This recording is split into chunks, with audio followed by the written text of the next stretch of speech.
Good morning, everyone. Welcome to this session on social networks between best practices and risk of censorship.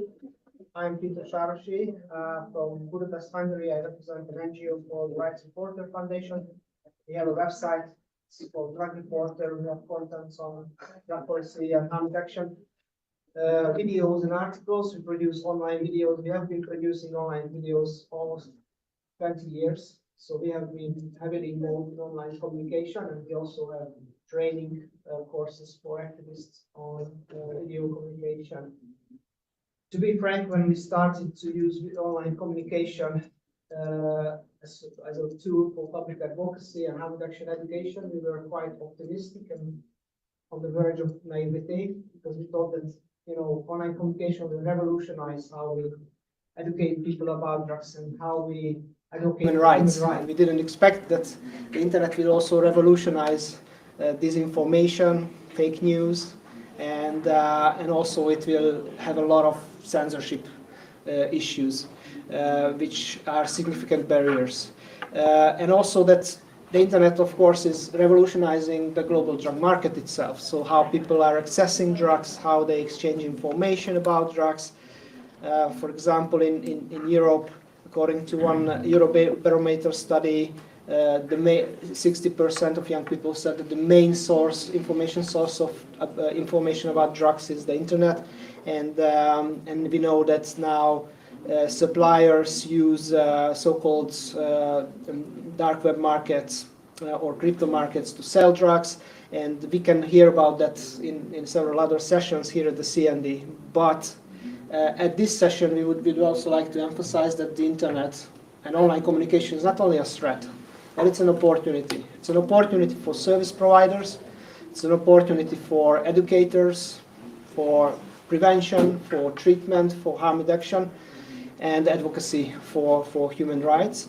And all the forums on social media, but even on the so-called deep web, we can use it as platforms to reach out people who use drugs with information and with support. So this side event is dedicated especially on this topic as an internet as an opportunity, but also we will address issues or barriers to reach out people on the internet. For example, issues with censorship on social networks. So the first speakers I would like to introduce is Eduardo Polidori from Forum Droge and Valentina Salzano from CERD from Romagna. Both are from Bologna, and they will speak about online communication as an opportunity, how to reach out people who use drugs. Okay, thank you. First of all, many thanks to Forum Droge and all the work of Leonardo, who invited us to speak today, and CND. Many thanks to CND for the opportunity to exchange our experience and to talk about this kind of experience. First of all, the name of the project. The name, as you can see, is Info Pusher, because we want to be clear from the beginning. We are pusher of information on drugs. And the second name, because there are two different projects, but they were the same project, is Between the Lines, because we play a role between the lines, and the meaning, I think, is clear. In Italian, between the lines is you have to understand what we don't talk, what we don't say. There is a line written, there is another line written, and we are in the space between. Because we play different roles, we play different kind of work. The second slide is with the names of some of the people involved. Valentina is here, but Juliana is here. And in the video you will see Francesca. And part of them work in NGO, part of them work in the public health system, and there is a mix. All the project is a mix, and is on the web, but with a great attention to the local aspects. what we try to do. The third slide. What we try to do. We try to do this kind of works at a local, a national level. We talk in Italian in the video, you see, but we make a translation for this event. Because we want to contact young people using drugs, to tell them, attention, there are experts, there are adults reliable about this topic. You can talk with us on drugs. Your parents can talk with us on drugs. In Italy, this is a problem because it is difficult. For example, parents don't see very well that their son goes to a public service, to a service for addiction. We want to say that, attention, there is not service for addiction. You can talk with experts also about use, to stigmatize the use. Use of drugs is very stigmatized, and we want to say distinguish, difference. There is use, there is abuse, there is addiction, there are different topics, and often young people are on the part of use, and you don't have to see this as a problem, but you have to see this as a phenomenon. A problem needs to be solved. A phenomenon needs to be studied. And you have to talk about this with the aim to say that we have to build a culture on us. Because we have to understand that the cultural aspect on drugs are important at the same of chemical aspects.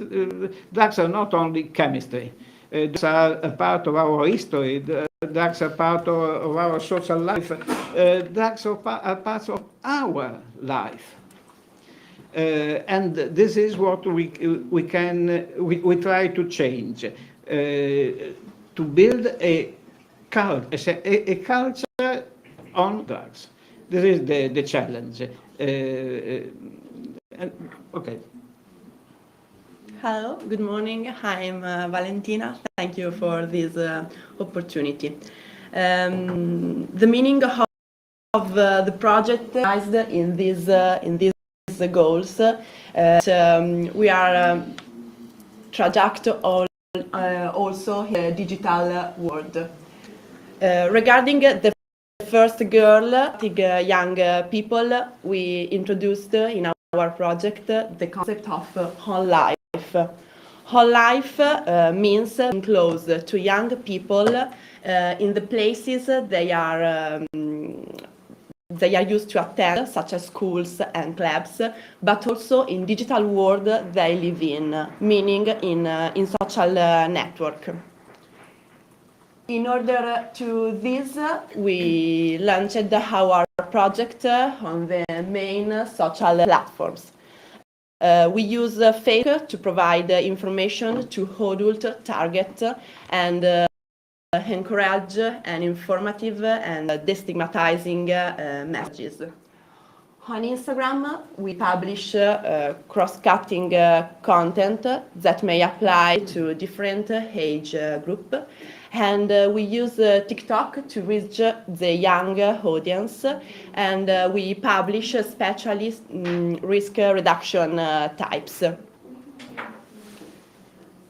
The methodologies we use to communicate on social media are inspired by the slogan, "Just say no." Meaning providing scientific and non-terrorist information to facilitate the communication of a critical way of thinking with a friendly oriented approach. It means that we speak to young people with scientific but also enjoyable language that can be easily understood by the young people who live the TikTok platforms especially. Our purpose is to highlight also in social network the open-mindedness of our service and the non-judgmental and welcoming position we address to the drugs team.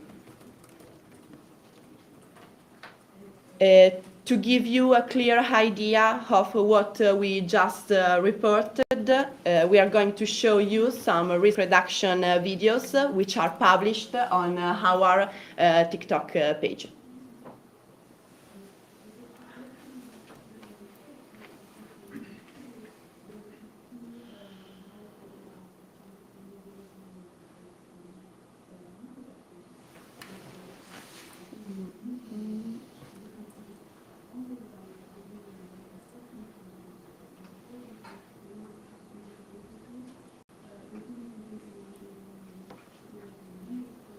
Maybe. Ci voleva meno giovane.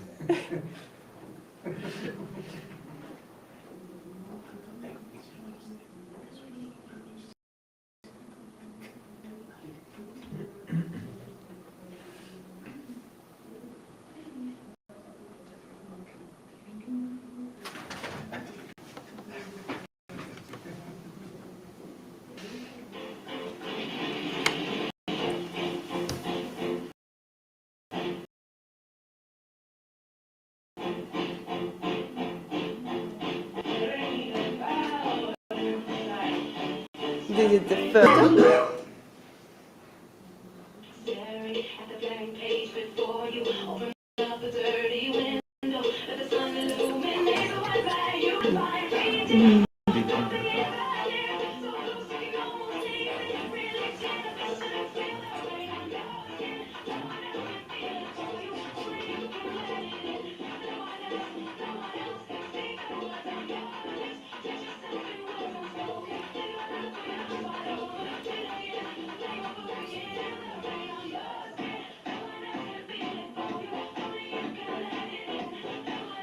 You have to consider that music, words, movements are studied on the trend of that moment.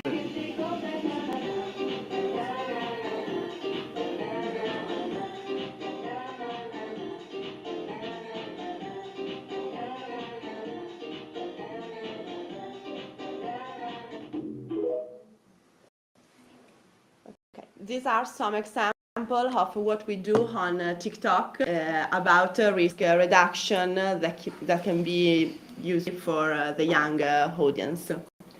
In the last slide, there are our contacts. If you had to ask some information. You have to last words. You have to consider that we see, for example, maybe you have difficult to add everything, but this is studied. If you have difficult to add the first time, you have to repeat the video, and this is studied to see many times the video. With important numbers, the first video has 1 million of view. And it's important, and for us it is important too that the same faces on the video are the faces people can meet in our city. They are reliable. We trust them. When she goes in a school, she is the same professional expert, the same professional worker in the video, and so students trust her. Okay. So please give an applause to Valentina. Thank you very much. And our next speaker will speak online, Adam Staszek from the Polish Drug Policy Network, and he will speak about some of the difficulties of online censorship, how their harm reduction communication was blocked in Poland. Hello, Adam. Hi everyone. you for having me. Can you hear me well? Yes, we hear you very well. Okay, thank you. Please let me just see if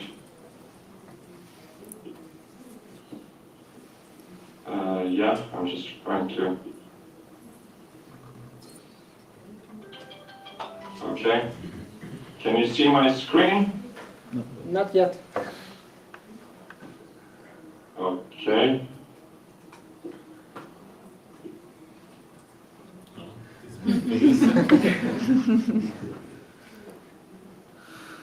I think is out.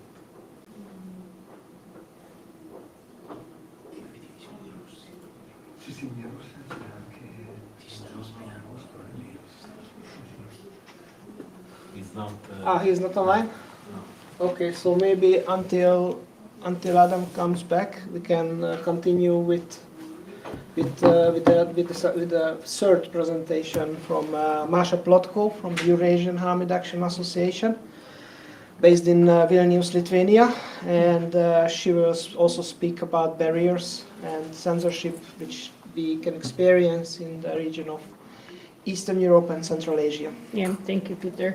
Thank you for your inspiring presentation. And I was looking at it and thinking I don't think it's possible right now in the region to do something like that, although some people are trying.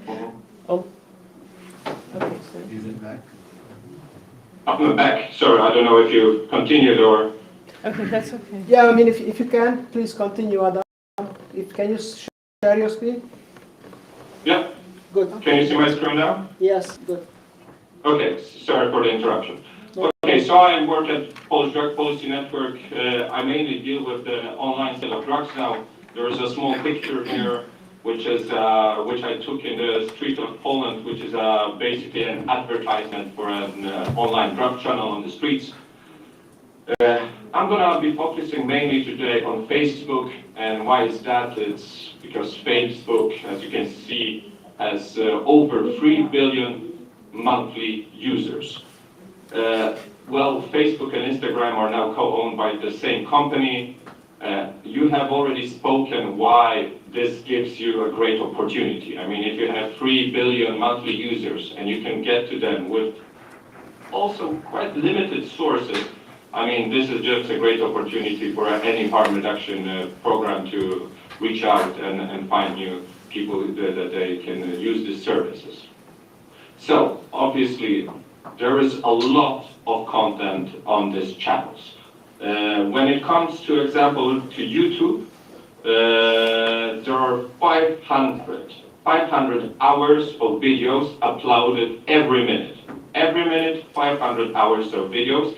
A lot of this content is very brutal, violent, sexual in nature, extremist, and that's why this company monitor and moderate this content.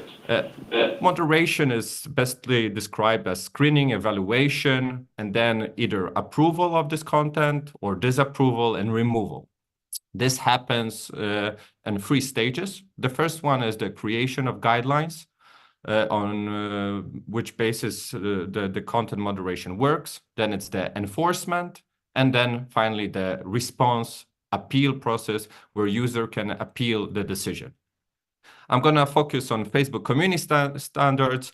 We don't have to read all of this. I just wanted to point out some crucial, interesting things. So Facebook bans high-risk drugs, non-medical drugs, and the interesting sentence that are not being used for an intended medical purpose, but are used to achieve a high, which can be quite misleading, which comes to many of the substance and people who self-medicate. And of course, it mainly bans sale, trade, and promotion of drugs. But what is interesting, it bans the admittance to personal use without acknowledgement or a reference to recovery, treatment, or assistance to combat usage. So basically what you showed us just before, the TikTok video, which actually maybe doesn't approve or promote use, but says, if you use this substance, please act accordingly, this very fairly could fall against the community standards of Facebook, because, I mean, it doesn't talk about recovery, treatment, and it doesn't really combat usage. It just says how to reduce the harm of usage. So those things, so basically Facebook, also YouTube or Instagram actually give you some sort of lenience, and they allow you to promote some educational activities related to drugs. But when you look actually what happens is that this is very complicated and it's not really objective. And I just want to show the next one. It's the YouTube hard drugs catalog. It's quite interesting what they believe are hard drugs. I mean, some of them obviously could be defined this way, but looking at the news we have about psychedelics, you can see that YouTube also catalogs LSD, MDMA, mescaline, or magic mushrooms, psilocybin, as hard drugs. And these substances should, at all cost, be avoided to be shown on YouTube. So what happens when someone breaches these guidelines? Facebook takes actions. And what kind of action? And as you can see, this is a lot. This data comes for every month. So basically, in the last month, Facebook acted on 2 million drug-related content. And what happens? What kind of actions do they take? They block the content from being publicated. They remove posts and videos. They restrict accounts, which means they could, for example, keep the account, but they limit the visibility and it make it non-eligible for monetization. I mean, a lot of people who work, for example, on YouTube get money because people look at their content. This is unfortunately not possible for people who use this, for example, for harm reduction content. And the final and most important one, accounts are being suspended and banned. So what are those 2 million actions? How do they act? What happens? So actually, if you look at it, only 3% of all of the actions taken by Facebook are flagged by users. 97% are tagged by Facebook itself, and that's mainly algorithms. And we have a problem with algorithms and also human moderators. First of all, the process is very little transparent. We know very little about it. We mainly know about it from whistleblowers, and people try to pick the data together. And well, there is a lot of, as I said, there is a lot of content. So the moderators who have to take a decision usually have 10 to 30 seconds to decide whether this content falls within or against the community standards. And as I said, they are exposed to a lot of violent and extremely terrible content. And there are a lot of reports speaking of moderators having PTSD, mental issues, so that this is not a big surprise that such content, even moderated by humans, not only algorithms, can be wrongly flagged. And algorithms, of course, have their own problems. There is a lot of cases where content related to breast cancer or menstrual blood is being removed, while images involving brutality and violence are upheld. Non-violent political messages are regarded as extremist, while right-wing extremists enjoys leniency. And most importantly, this is private companies. They are there to make money. And that is why for them, it's much easier and, in a sense, better, safer to block content than later deal with inquiries from state actors, police actors. So that's why algorithms over-block a lot of drug content. Then we have the appeal procedure. And the appeal procedure, as you can see, appeals by user happen quite regularly. In the last month, almost 200,000 appeals in drug-related content. And Facebook, of course, now acts on these appeals. When I mean act, is that there is an appeal procedure. It doesn't mean it's very effective, but there is an appeal procedure. And as we can see, last month there were 200 appeals by users, and Facebook actually restored 20,000 of content, so only 10% was restored. And there is a big problem with the appeal procedure. Peter knows this. A lot of people who try to do this knows this. There's often very little information given why your content was against the community guidelines. There was very little information given what was the decision made, and there is very little response from the appeal mechanism. And just shortly, I will give you two examples from Poland. One is Mestosław YouTube channel, he was one of the biggest Eastern European blogger with over 10 million views on YouTube. And interestingly, his channel was removed after sharing a video about an app fighting addiction, which was requested by the scientists of the Polish Academy of Sciences. So I think this is the perfect example on how something that is supposed to reduce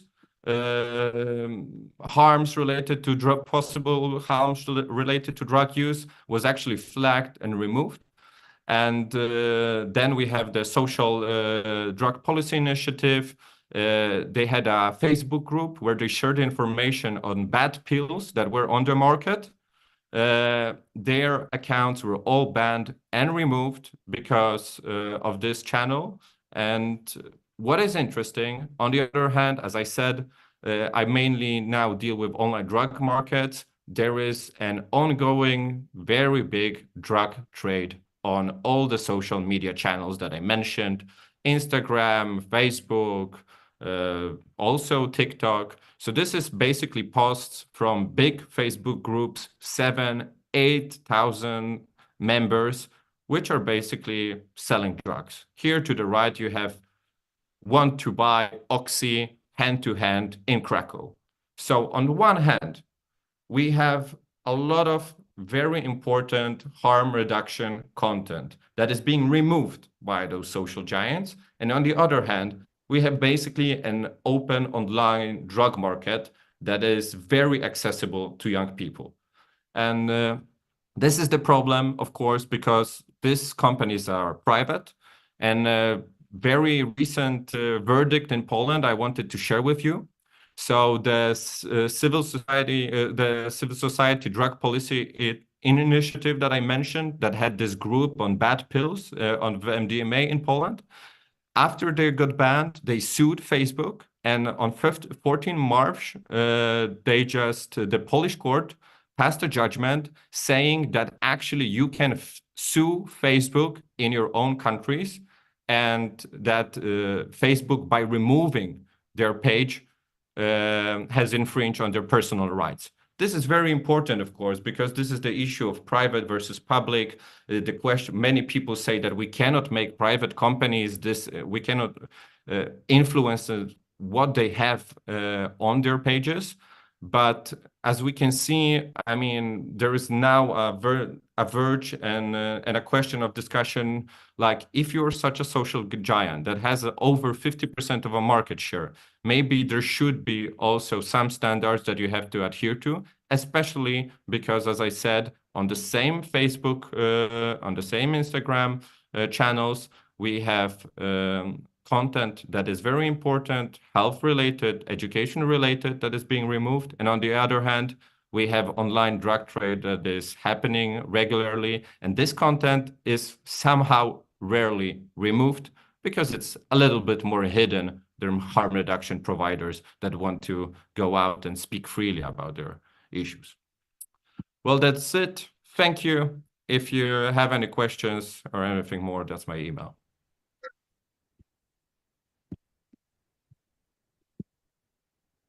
Thank you, Adam. And I would like to give the floor to Masha from the Regional Reduction Association. Thank you.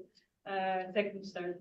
So why I said that it's not that possible in the region of Eastern Europe and Central Asia is because of the laws that prohibit posting this kind of information.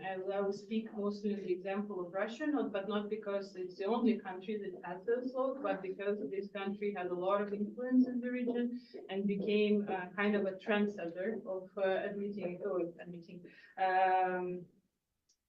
introducing these laws in countries. So to speak about there's three main laws. There's a law on foreign agents, there's a law on undesirable organization, and so-called drug propaganda. There's the pretense of national security and protection of traditional values and serves as instruments of repression. To understand that most of the harm reduction organizations working in the region are dependent on the international donors. So this kind of laws affected them dramatically. So the first law was introduced in 2012. It's a law on foreign agents, and from the start it was used as a tool to stigmatize, discredit, and silence NGOs that are critical to the authorities by forcing them to label according to all their publications and by introducing onerous reporting requirements. And yesterday we had a session on the censorship in the region, and there was one of the organizations from Russia that is a foreign agent, and on every slide there was a huge letters, more than bigger than information on the slide, saying that this was a publication made by the foreign agent. And now there are 320 organizations that have been labeled as such. And I think in 2016, Andrei Rykov Foundation was the first public health organization that was named a foreign agent. In 2022, there was a further tightening, and the federal law on control of activities of persons under the foreign influence was introduced, and it broadened the definition of foreign agents to include individuals and media outlets. Adding to this repressive landscape, there is a law on undesirable organizations. Loosely, it's defined as entities posing a threat to national security, which can be basically anyone. And these organizations face severe restrictions, including being barred from operating in Russia and having their funding sources cut off. And individuals that are associated with such organizations also risk hefty fines and even imprisonment. And furthermore, Russia's draconian law on drug propaganda criminalizes advocacy for harm reduction and drug policy reform. It doesn't say it like this explicitly, but because of how vaguely the law is defined, it allows people to use it like this. It also mentions propaganda of drug use for medical purposes, which is generally understood as ban of advocacy for opioid substitution treatment. For those of you who don't know, the opioid substitution treatment does not exist in Russia, it's prohibited. In the case of propaganda or non-authorized promotion or advertising of narcotic drugs implemented with the help of mass media or digital communication, the punishment is even harsher than from individuals.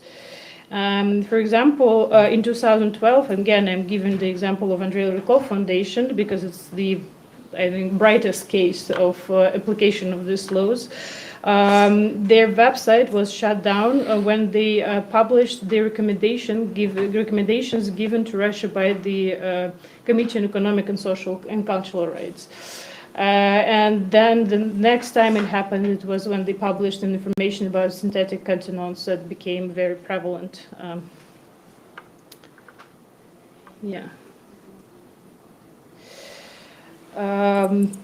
Drug policy reform and harm reduction are perceived as foreign ideas and contradictory to traditional values, and this crackdown on civil society, it influenced a lot the self-censorship of organizations. They try not to be very open and not to publish so much in the media, in the fear that it would be used.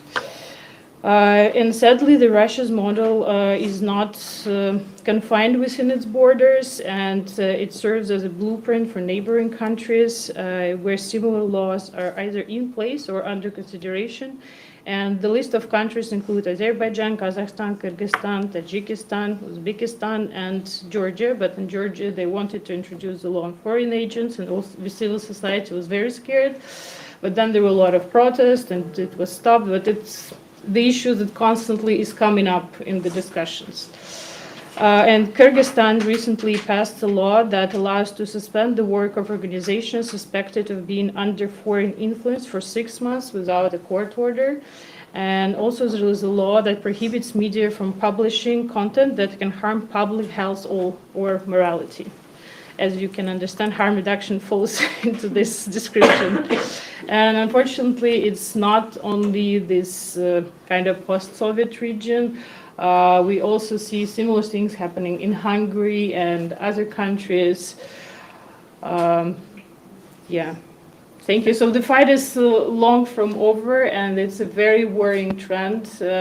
We don't know what will happen, and all the civil societies constantly expecting the shutdown. And for example, in Kyrgyzstan, even before the law was introduced, some organization just decided to preventively close because the burden of the reporting procedures and the consequences of what might happen to the people working in the organization are so scary that they just want to stop before it even happened.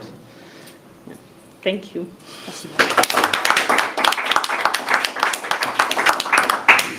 Thank you so much for the speakers, and I think we have a few minutes for taking a few questions, if you have any from the audience. Yep.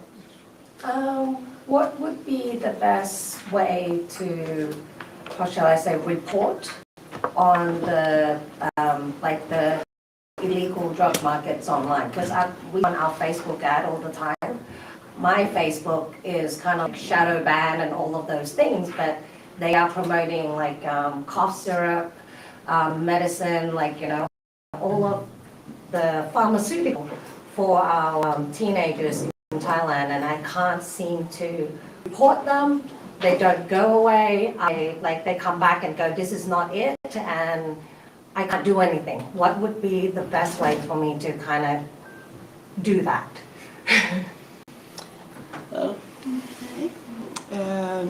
Talk on social about drugs is very complicated. We also have a problem with censorship. Many videos, especially on TikTok, because Facebook we have an adult information, so it's more destigmatized than risk reduction. On TikTok is risk reduction, so many videos removed by the platform, and we see how the young audience do, and we copy. So if we want to talk about drugs, we change the letters with number, so the algorithm don't recognize the word about drugs, and we don't be censored. On Facebook, we don't talk about risk reduction, more destigmatizing for adults out of our service, so the general population. Yeah, I think Adam's presentation was quite illuminating in this regard, that while the drug trafficking is flourishing on the online, and you can't really do anything because they are cloning, you know, as at the moment they are banned, they are creating a new account, they're coming back and back. Yeah, it's the same So, as gambling. but at the same time, the really real useful information, valuable stuff, it is banned. So it is a very strange situation. I'm Chloe Bertolini. I'm working for European Digital Rights, and Panopticon, which was mentioned in Adam's presentation as one of the organizations leading the lawsuit in Poland, is one of our members in our network, and we work on freedom of expression online and stuff. I wanted to just answer this question about that we need a more macro analysis of the online platforms and how they also, from their business model, profit from those things because they are ad driven, basically. So those posts are profiting those big companies because they can sell more ads and they're more viral content, and they have little incentives in this profit-seeking model to actually act on your reporting. So there's little you can do with this right to report against the more broad patterns. I actually had a question on top of it. Yep. I was wondering how much do you include as well non-traditional forms of social media, which are less kind of public forums, such as the big ones, so the Facebook, the Instagram, and the TikTok of this world. What is happening on what is considered private communication, so Telegram channels, WhatsApp, which are by law rather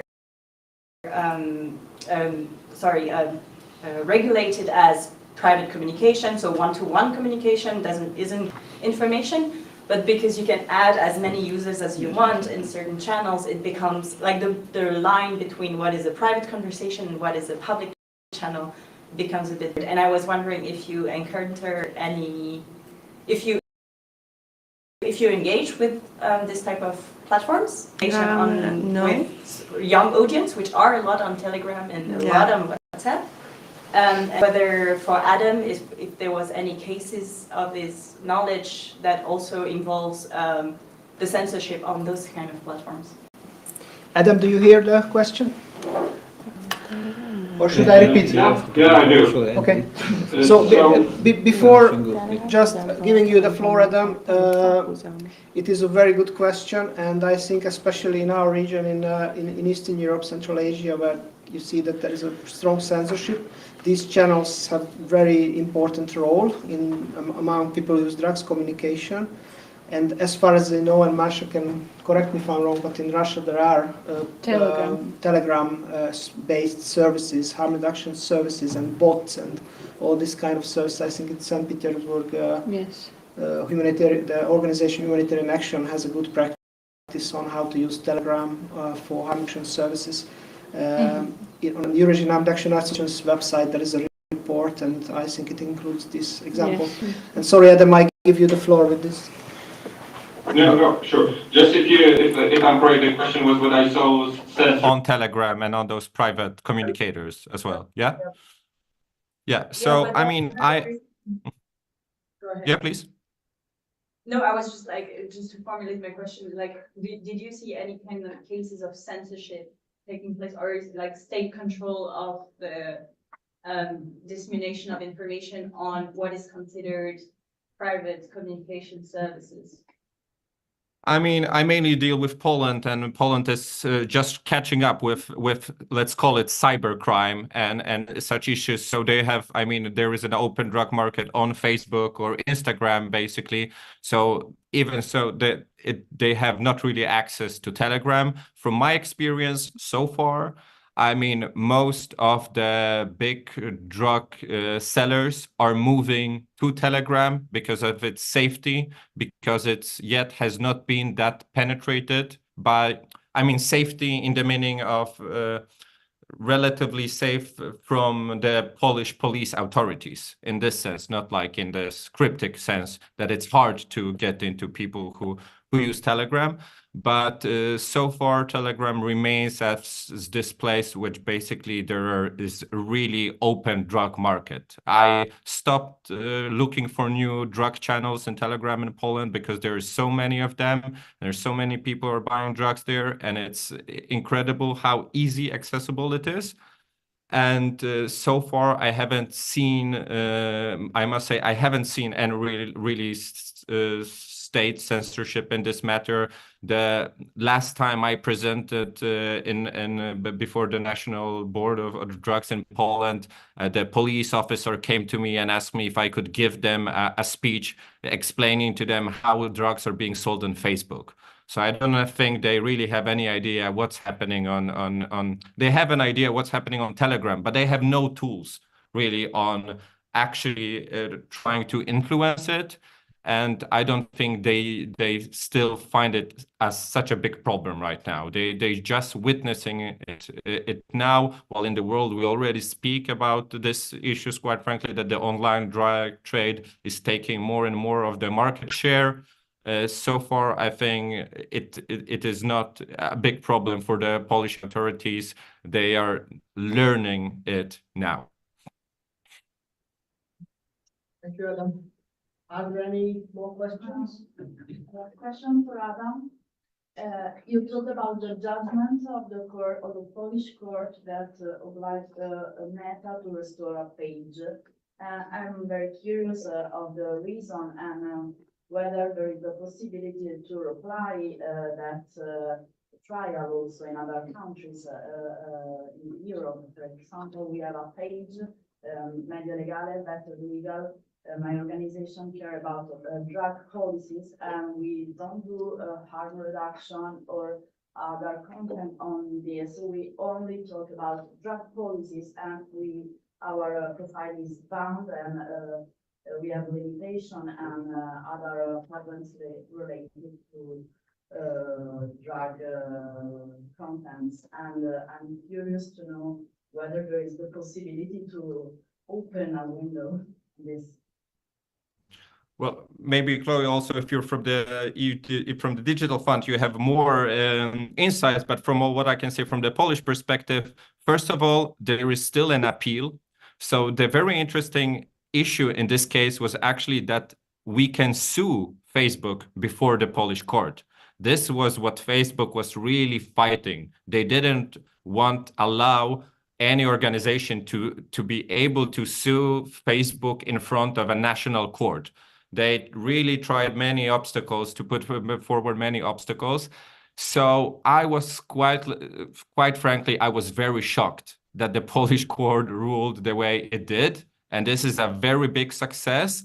Yet, first of all, I am quite sure Facebook will appeal this with its army of lawyers. And then I would say that it really depends on the national courts. And there is a lot of action as the Foundation Panopticon or the Digital Fund. I mean, this must be basically a joint effort by many organizations and countries and expertise to put this forward. And this one sentence, also please look that the Facebook group was banned in 2018. The verdict happened this month, 6 years later.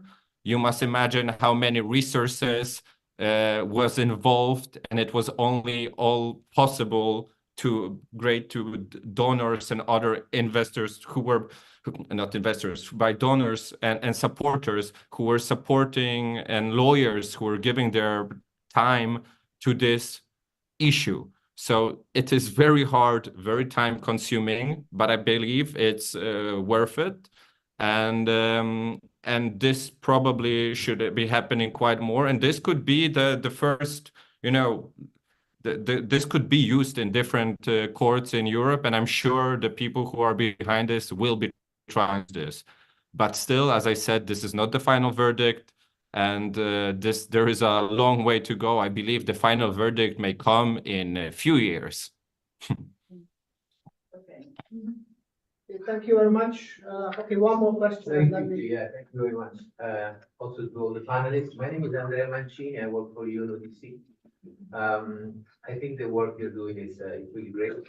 Two quick questions. One is, what's the relationship with the Lisbon Agency on monitoring of drug addiction, the MCDDA, exactly. And the second is, what's the relationship to this topic of that agency?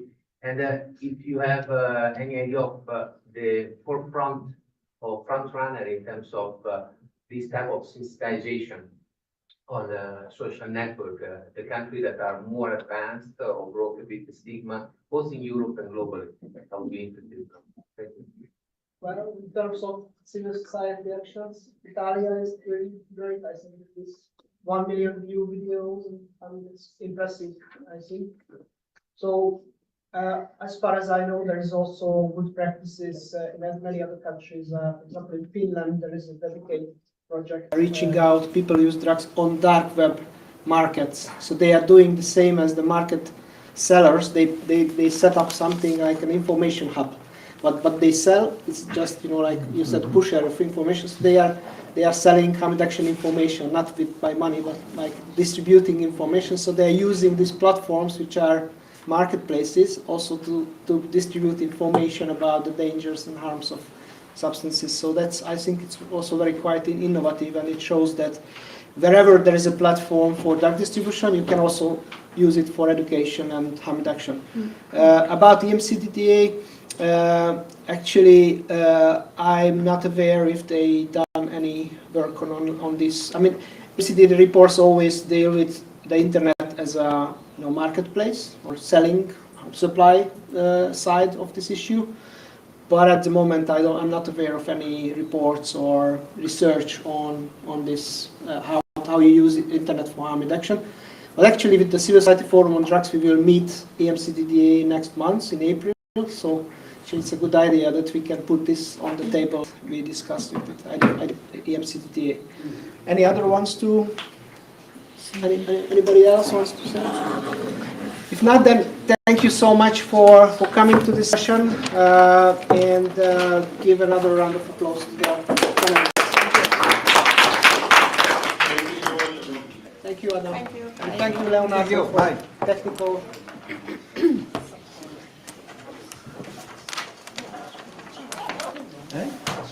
Yeah, good session. 3 plus 2.